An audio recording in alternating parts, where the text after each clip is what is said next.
শীতের দিনের নতুন চালের পিঠা, নতুন চালের আটার পিঠা, আর হলো দেশের আখের গুড়, আর হলো অরিজিনাল খাঁটি দুধ। হ্যালো এভরিওয়ান, কেমন আছেন সবাই? কিসের প্রস্তুতি চলছে বলেন তো? হ্যাঁ, আজকে দুধ চিতই পিঠা বানাবে আম্মু আর দাদি মিলে, সেটারই প্রস্তুতি চলছে। প্রথমে হচ্ছে আটাটার মধ্যে লবণ দিল, লবণ দিয়ে আটাটাকে, আটা না, এটা হচ্ছে চালের গুঁড়া। তো তারপরে যেটা করছে আম্মু, গরম পানি দিয়ে দিল, একদম ফুটন্ত গরম পানি দিয়ে সুন্দর করে চিতই পিঠার একটা ডো তৈরি করবে। ভাই দেখেন, এই যে আমরা মোটামুটি একটা কর্মটর্ম করে টাউনের বাড়ি থাকি, খাই, এই লাল শাকটা নিয়ে আসলাম। আপনারা দেখেন, 3 তার লাল শাক, 3 তার লাল শাক, এটা নিয়ে এলাম 10 টাকা দিয়ে।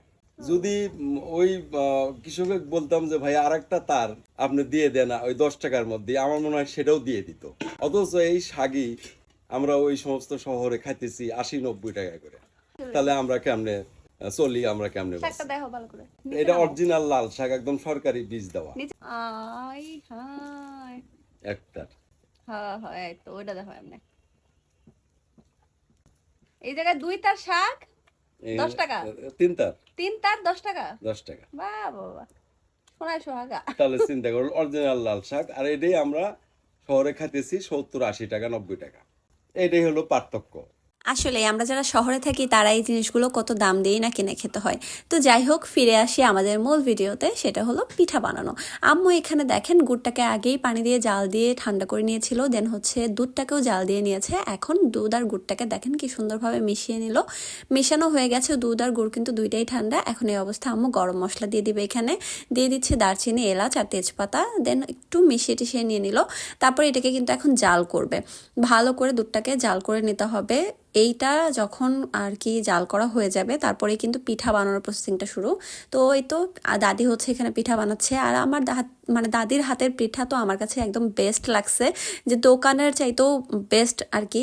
দেখেন আপনি কতগুলা ছিদ্রযুক্ত পিঠা, মানে এতটা পারফেক্ট চিতই পিঠা, সত্যি কথা বলতে আম্মু অতটা বানাইতে পারে না, যার জন্য আমার দাদির হাতে পিঠাটা দেখে অনেক বেশি ভালো হয়েছে। আম্মু যদি ভিডিওটা দেখে না, আমার পুরো মার দিবে, বলবে যে আমার পিঠার বদনাম করস, আমার হাতেই খাস, আবার আমারটাই বদনাম করস।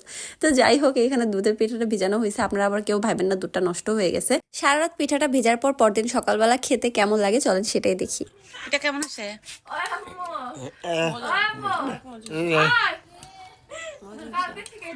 শীতের দিনের নতুন